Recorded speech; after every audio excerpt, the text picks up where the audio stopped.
Welcome back to the Hoops Temple podcast. Y'all know me, Nathan Schwartz. Joining me, a couple of losers whose teams didn't trade for Luka Doncic, Aaron and Dylan. Guys, how's it feeling? Feels horrible. It feels really bad.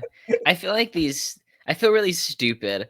And for other teams that have these like mid-season deadline hopes of like, a nice backup center or a 3-and-D wing would be really cool.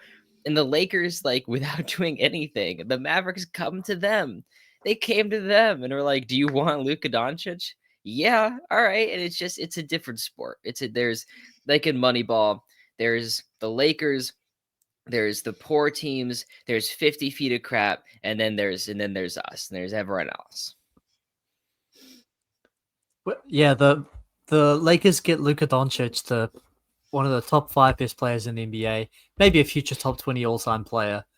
Get it handed to them. Meanwhile, all the smart, hardworking teams are trying to create Luka Doncic in the aggregate with Drew Eubanks and Patty Mills. I mean, come on. You guys have Chris Dunn. Chris Dunn. That's basically Luka Doncic. Hey, right? defense wins championships. That's what he said. That's what he said. I really try to wrap my head around this, guys. And initially, if I could nitpick one thing for the Lakers, it's just that as of right now, it's not a title contender because their defense is the worst in the league. I imagine they're making changes to address that. This is the worst trade ever. I said that they must have found Luka with no left leg, 300 pounds, doing heroin through a garden hose to justify the medical issues that would warrant trading him. That's insane. They just traded one of the 5 best players in the league who's 25 years old, right?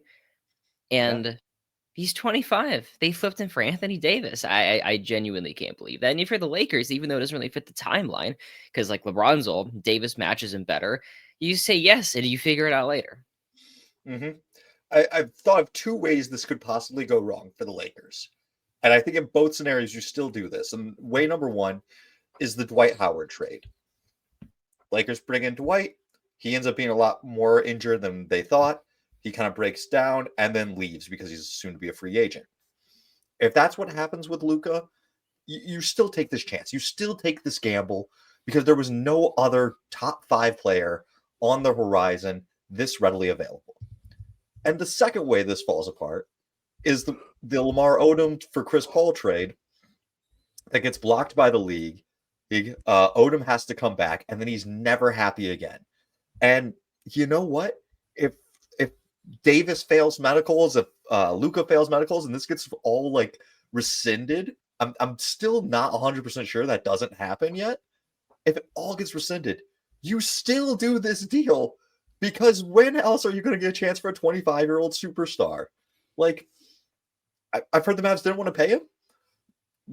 Take your ball and go home. If you don't want to pay Luka Doncic, why are you in the fucking league at this point?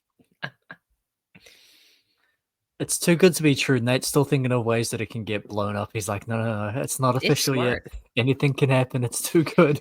You know what I did see? Anthony Davis starting a prank show. He's starting a prank show in LA. Maybe this is the first big prank. Is that he's he got Shams on board. He paid every single person to run with this story. I'm just floored. If I was a Mavs fan, I'd be disgusted. I would be just crushed. I have Mavs fans in my life, and I said, you guys, you can't say anything to me ever again about anything. I don't want to hear about my Sacramento Kings. I don't want to hear about what we've done. You guys just traded away Luka Doncic right in the middle of his prime. And it is interesting, though. It's an interesting look into the Supermax and second apron era where everyone's available. Like that there is not, I don't know if there is an untouchable player anymore other than like Wembanyama. But is Stephen there Castle. Luka? Yeah, you tell me Stephon Castle is untouchable and Luka Doncic just got traded? God, like there's nothing off limits anymore. We are in a lawless society.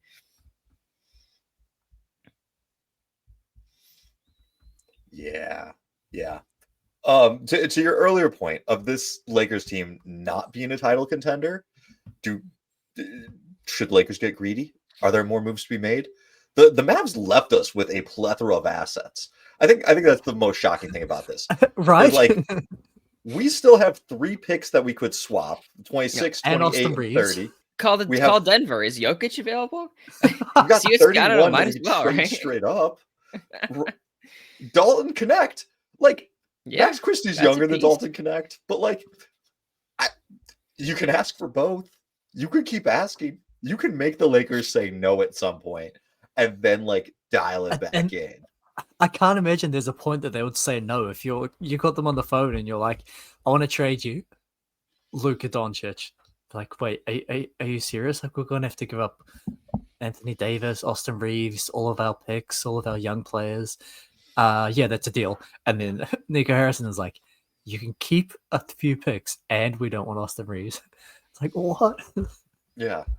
I don't No, understand. the It's such a defense is a Lakers major nepotism concern. thing that it just bothers me beyond belief. Because, like, from the reports that came out, Nico Harrison was just talking to Rob Pelinka. Like, they're just buddies. Because he goes to LA because it's a beautiful city. And he's just, like, eventually convinced himself to trade Luka to the Lakers. But, like, that's never going to happen to Sacramento because no one stays here. Their game ends and they're on the flight in an hour and they're leaving. There's no after game conversations that net us top 5 players. Sorry, Nate, go ahead. Oh, yeah, I'm just gonna say, like, defense is a concern with these guys. Like, LeBron hasn't played defense consistently. He'll have moments, but like consistently throughout the regular season for like 3-4 years. Luka never been good defensively, but I can see playing the two of them, Dorian Finney-Smith, Jared Vanderbilt, well, and Maxi Kleber, being like, hey, we can kind of switch, we can kind of cover for each other. We got a lot of size and length, like that could at least get you to average.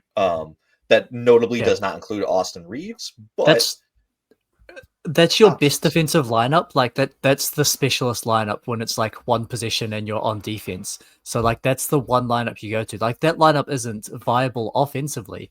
And so the lineup that we're gonna see all the time is with Austin Reeves, LeBron, Luka, Jackson Hayes as the starting center. Like that's the worst starting lineup in the NBA in terms of defense. But you still do it though. You still do it. Even if these flaws are presented, even if the timeline is weird, even if LeBron and Luka never really see success together, at this point, like the Lakers saw the end of the LeBron Davis timeline. And this is the out. This is the end of this, where it's like we have Luka now. LeBron can't bully us anymore. You can't make us trade our picks for win now players because this is Luka is the franchise. Do you think Nico Harrison might have like fallen into some like doomsday cult and he's like, the world is going to end in like 2 years. So it actually doesn't matter that I'm trading away Luka in his prime. All that matters is these next 2 years. And this lineup, this roster isn't going to get it done. And I've got to make the move. The next 2 years is all that matters. Okay. To the next 2 years point for the Mavs, they now have Davis, Kyrie, and Klay Thompson.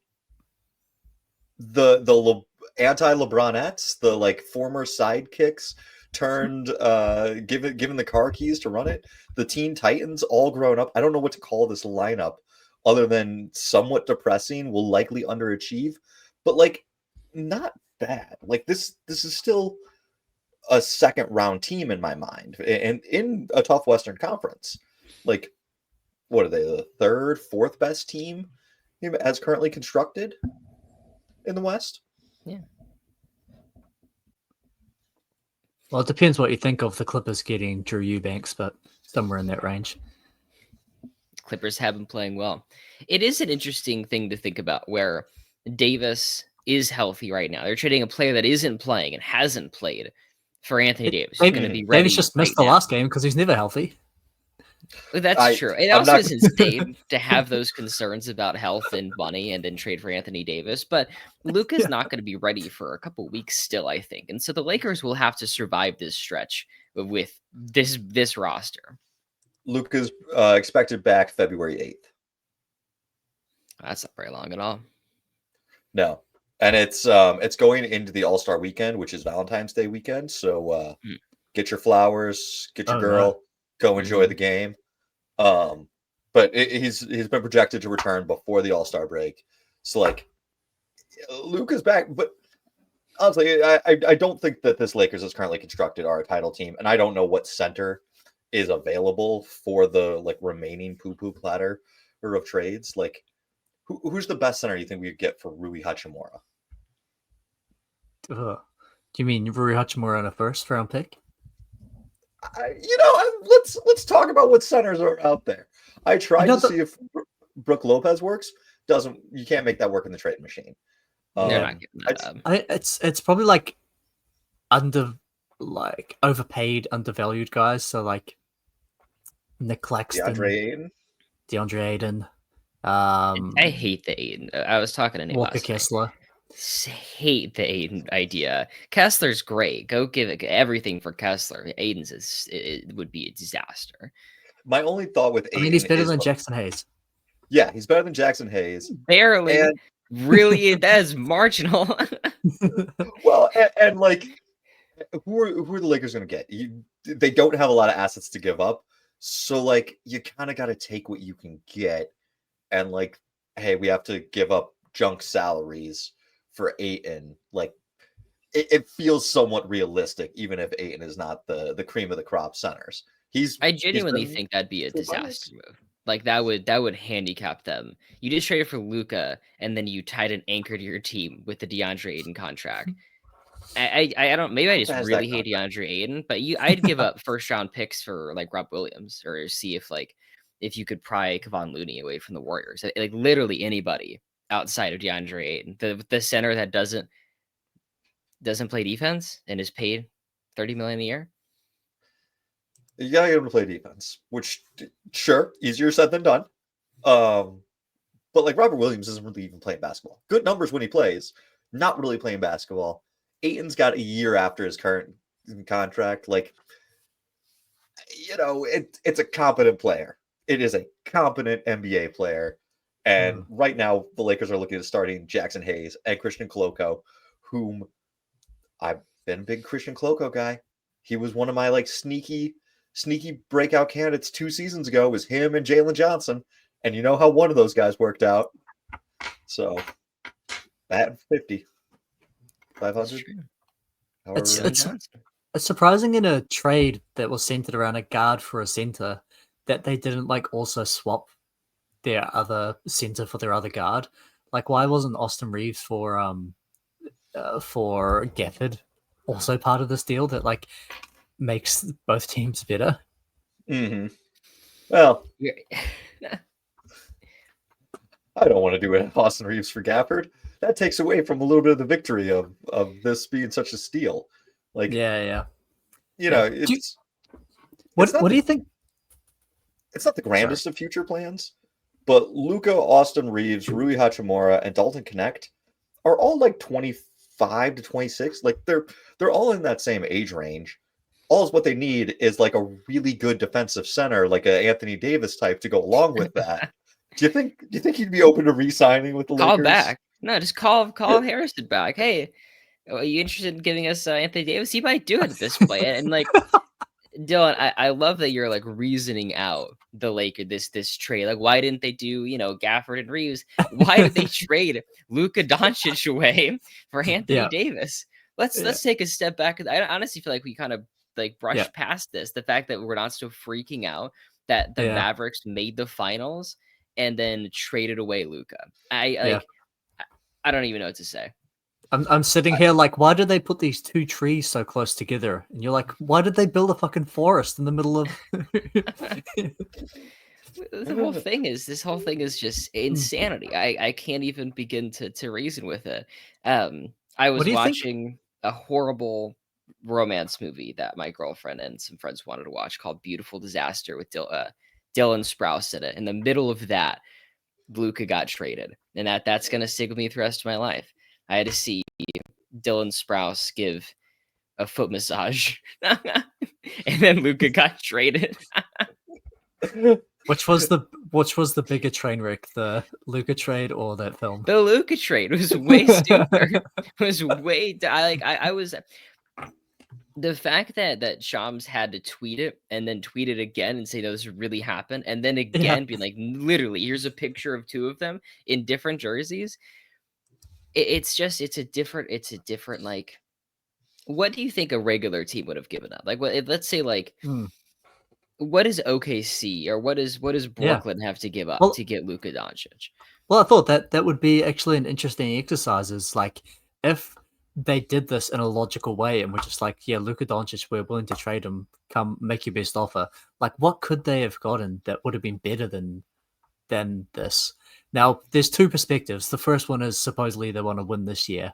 You probably like maybe Anthony Davis is the best player if your only concern is trying to win this year. Yeah. But like that's not how you should build your team when you're trading your franchise player is for a 1 to 2 year return. And so like what like reasonably could they have gotten? Like Jaylen Brown? Surely. Like Jalen Williams? Could The you have answer gotten is Jalen anything. Williams and Chet? They could have gotten Like anything on God's earth. They could have had, and that's just Listen, if they wanted to build for the future, calling up the Spurs and saying, "All right, Luka Doncic for Stephon Castle, Devin Vassell, and every pick you have," and San Antonio has to take that seriously. Has to go into a meeting room. If they don't want to build for the they future, don't even do a meeting. They just say yes. The Spurs have a lot of picks. I'm talking like 7. I'm talking like the mother load of picks outside of OKC. If they decide, hey, we need to be good. Being good and trying to win a championship this year or next year is the most important thing. Anthony Davis is the best single player that I think they could have gotten, like in a return. But you know what? There's nothing that says you have to only bring back one single player. You could have called Miami and been like, all right, we're going to send you Luka Doncic. We need Bam. We need Butler. Like, you're taking our garbage contracts, and we're going to try to see if Kyrie plus Bam and Butler can be something. Like not even that trade, but like you could call up Phoenix and be like, hey, Phoenix. Yeah, like they wouldn't do Devin Booker. Yeah, there's a lot of options out there that would have made this work. I've seen that apparently Nico has a really good relationship with Anthony Davis and is like a super big Davis fan, which yeah, I think that is actually the answer as to how he could be so stupid as to do this is just that his opinion on what Anthony Davis is far greater than what Anthony Davis actually is. Nico Harrison thinks this is like a top 5 NBA player, a two-way guy that he's trading for when it's a 30-year-old guy who has had 3 healthy seasons in his NBA career, is the anchor of the 18th best defense in the NBA. No, And he's gonna hasn't win shot Depoy, well dude. in 5 He's years. doing his media tour. He's doing his media tour. He's winning Yeah. Depoy this year. Yeah, for some reason, it's the NBA just wants to give it to Wemby, and I don't know what it is. Like, why don't they give it to me? He should do more sit-down interviews and see if he can really get the people going in his favor. Can I tell you how I found out about this trade? Because I, as a father, go to bed at like 8, 9 o'clock at night Eastern Standard Time, and this trade, I believe, happened somewhere around 1 a.m. Eastern Standard Time. I woke up at 4 a.m. this morning. I checked my phone. I have 230 texts.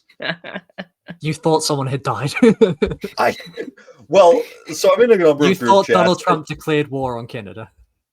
I'm in a number of group chats, and so I have like the group chats, and then I have like the individual chats with people, and so like I saw I had a couple of texts from Aaron, and it was, "Wake up! Are you awake yet?" Like, what? And I'm like, I said, okay, wakey. I'm like, something must be going on. So I text Aaron back, like, yo, what's up? And then I go to ESPN's their scoreboard. I have that like page saved in my phone, just like quick access. So I'm like, oh hey, the Lakers beat the Knicks. That's probably a good game. Davis didn't play. Like, that's weird. And I just start checking the other box scores. And then Aaron texts me back that the Lakers traded Davis. So I looked at the Lakers like box score to see, how they did last night. Before knowing, I was like, Davis is hurt again. And like, this is annoying. And they're like, no, we just traded Davis for Luka Doncic. Like, never crossed my mind as a possibility. Didn't cross anybody's mind. I think 28 teams learned that Luka was available today. Although interestingly enough, reports did come out saying that the Mavs had approached other teams, and someone said no. Who said no to this? Like I have to see Luka. They must be wheelbarrowing him around like he's just a gelatinous mass. There's no way like it's possible. Yeah. So what's next? You guys want to talk more Mavs, or you want to talk about could the Lakers trade LeBron? Should the Lakers trade LeBron? LeBron's saying he's pretty happy staying in around, but I think this might be the chance to fully shift into the future gear.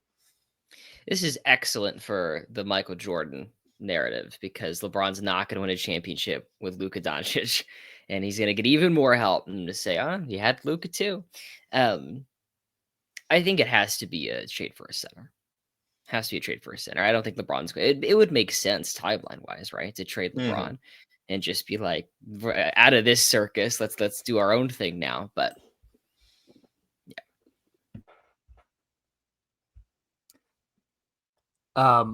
yeah, I think trading LeBron is probably the wise move. Would they actually do it? Like, you probably wouldn't have thought they'd have traded Anthony Davis either, and you probably wouldn't have thought that the Mavs would have traded Luka Doncic. And so, like, there are a couple possibilities that open up. Like, you would obviously, LeBron has a no trade clause, and so he'd have to be in on it. Which probably leaves like two teams, either back to Cleveland, who have two starting caliber centers. I think that's pretty good. That's pretty good. Or to Golden State, where you get, Wiggins and Kuminga and Moody and Kevon Looney and whatever else. You know what? I said Jared Allen just a moment ago, but fuck it, we just got Luka for Anthony Davis. Come on, Evan Mobley. Why are we thinking small? Let's go big. Like, why do you trade Austin Reeves and Rui Hachimura for Giannis, and that should fix your problem?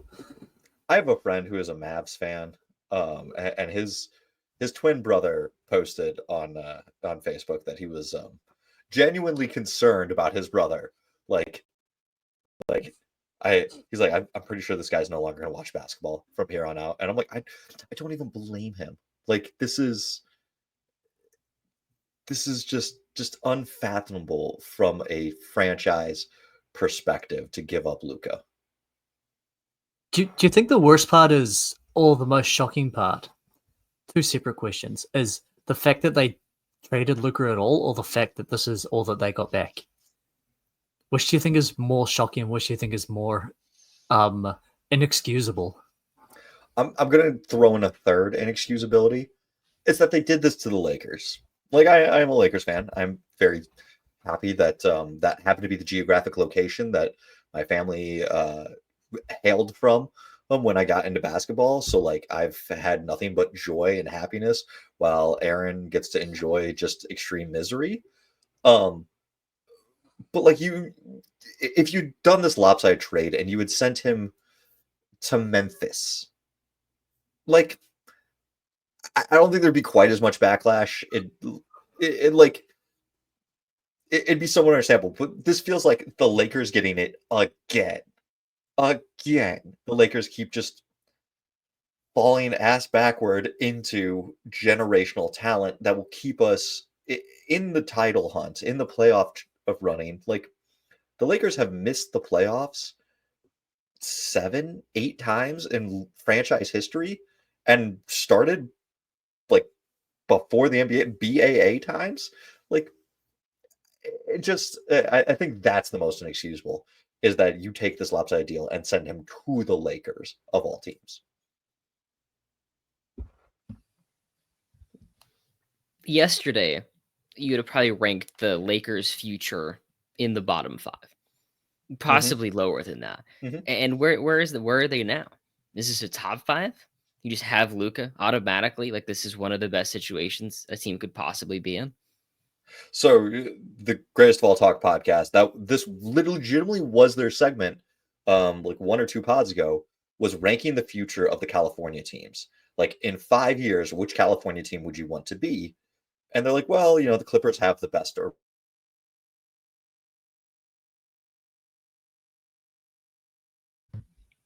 Dylan, are you here? I am. Sorry. Sorry. They had the. What'd you guys last year? Go from the start. Okay.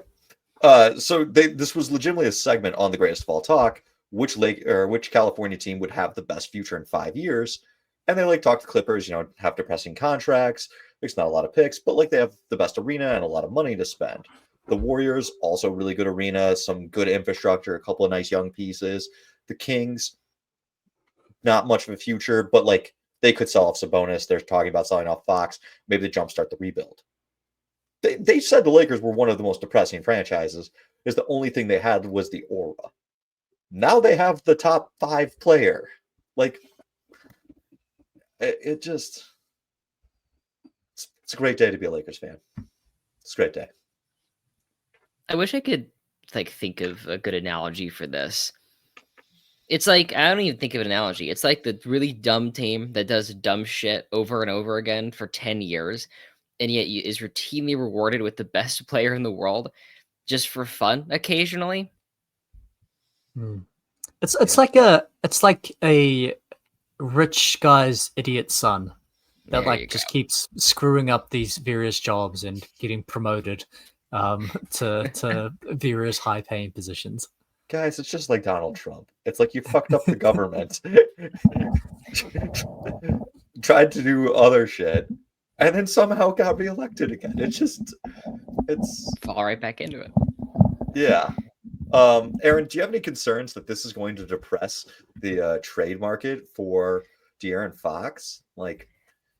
Honestly, no. I don't think that's gonna, because the thing is, Anthony Davis does have a ton of value, and I think it's not the picks you want in the slew of first rounders you'd want for a complete rebuild, but Davis is still one of the 15, maybe 10 best guys in the league. And statistically, he's been a top 10 player. And so we are never getting that for De'Aaron Fox. I still feel like this is probably good for us because no matter what happens, it probably won't be that bad of a haul. If the Kings ended up with Zach LaVine 2 days ago, it'd have been what a ridiculous trade. But now it's the Kings got more. They got more first rounders for Fox than the Mavs did for. I could see that already, and so I think the discourse will be overall positive. And I think what an insane deal to really get the dominoes falling. And I wouldn't be surprised if that Fox trade happens soon. Yesterday we lost by 40 to the Thunder, and everyone on the team clearly has given up and is just waiting for the trade to happen. So I anticipate that pretty soon.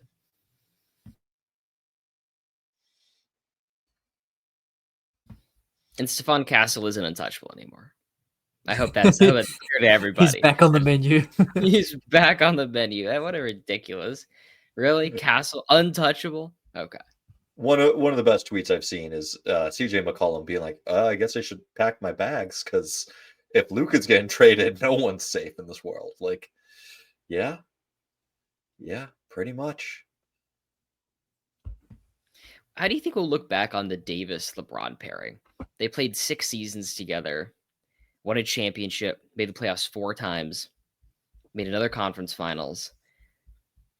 It's so interesting. I do feel overall, it's kind of the same LeBron storyline where they did win a championship, but I think they underachieved. I think you probably would have hoped for a lot more. I mean, it kind of falls back on Davis's injuries. Most of those Laker years, he's just fairly hobbled. I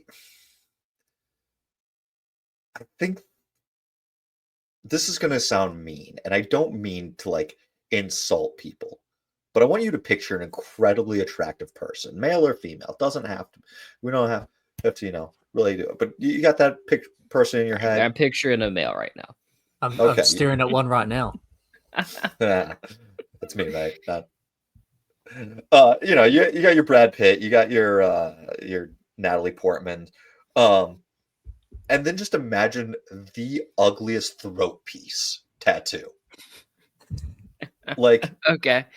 That's kind of what this has been for the Lakers is oh hey, this was a good team, this was a good pairing, except for the most obvious flaws, the Westbrook trade, the never being healthy, the fact that they could never balance defense and like 3-point shooting. And it is just like, if you just solved the really obvious problem of a throat piece tattoo that you didn't need to do, the self-inflicted thing, like, it would have been beautiful.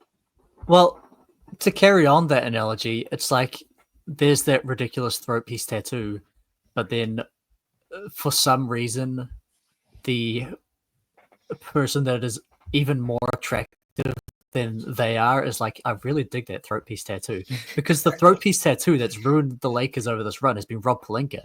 He's one of the worst general managers in the NBA. The team construction since the bubble has been awful every year, just bad move after bad move, terrible rosters, wasted LeBron's final years. But now has pulled off the Luka Doncic trade, so he's back to being revered among Lakers fans as like this god GM. You know what? I'm going to say this. Pelinka hasn't been terrible. The one terrible thing that they've done was getting in Russell Westbrook, trading out the like pieces that helped. Like, he's made good moves around the margins, getting Rui for what he gave up, Vando for what he gave up, and like finding Reeves. Like these are solid moves, you know. Not convincing anyone. Good. You traded for some role players, and could never balance a roster properly. Hey, we drafted Dalton Connect. Doesn't matter. It doesn't matter. Rob Pelinka is actually the best general manager in the entire world. He just traded for Luka Doncic. He's going to be in the Hall of Fame. Like, I'm not going to be. Of course. Yeah. The one guy traded for Anthony Davis and Luka Doncic and signed LeBron James.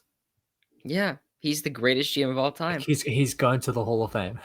Yeah. So how about the Mavericks? How about their long-term outlook? I mean, even just short-term outlook. Like, how good is this team right now? You know, I don't hate it. Like, the idea, they could be pretty good defensively. When Lively comes back, you're looking at a starting lineup of Kyrie, Klay Thompson, and PJ Washington, Derek Lively, and Anthony Davis. That's a lot of size and length to kind of help cover for Klay and Kyrie. You do still have the shooting of PJ and Klay, the ball handling of Kyrie. I think actually, of the like 4 superstars between the Lakers and Mavs, if we were trying to figure out pairings, the pairing of Kyrie and Anthony Davis makes a lot more sense than the pairing of LeBron and Luka Doncic. So for like this year, I don't know, they're the 3rd best team in the West behind Denver and OKC. Like, great. You got to beat both of them, or most likely to advance. Like it's good. It doesn't make them great. This was always LeBron James's plan. He sent Kyrie Irving to Dallas.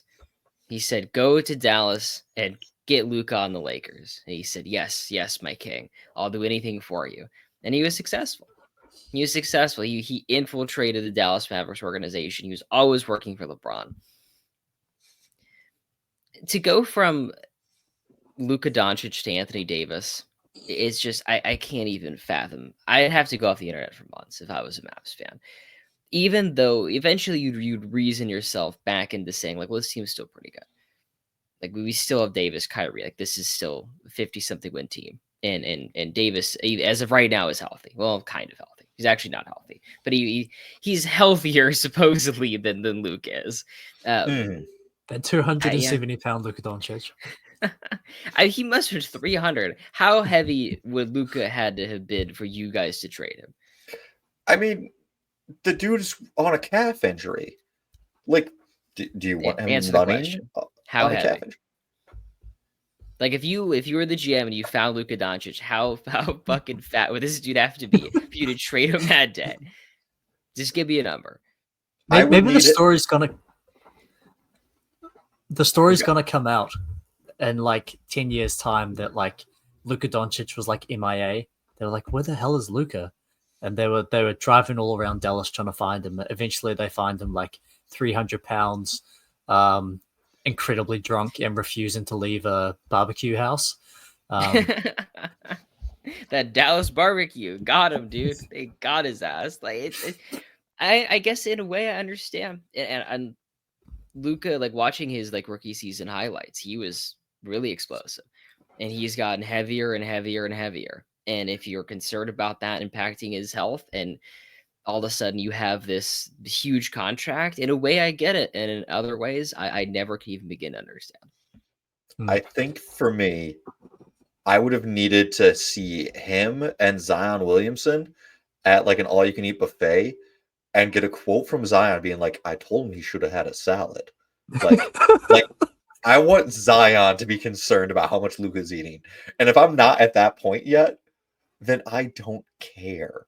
Like, it just doesn't matter. It's so much talent that, like I said earlier, if you were not going to stick it with Luka, take your ball, go home, get out of the NBA, because you're just not you're not here. You're not a real team. You're not competing. I heard that the Mavs might be concerned about giving him the salary and being in the tax or repeater taxes. It's like that's what a championship cost. Yeah. That is the point. That Sell is your why team you're here. Yeah. My conspiracy theory is the Adelsons own casinos and are heavily vested in sports gambling. Maybe they looked at the numbers and they're like, listen, the gambling, if Luka gets to LA, is going to skyrocket. And this is a more profitable business move for us, is to make sure that the Lakers are good. Like, keeping LA competitive means more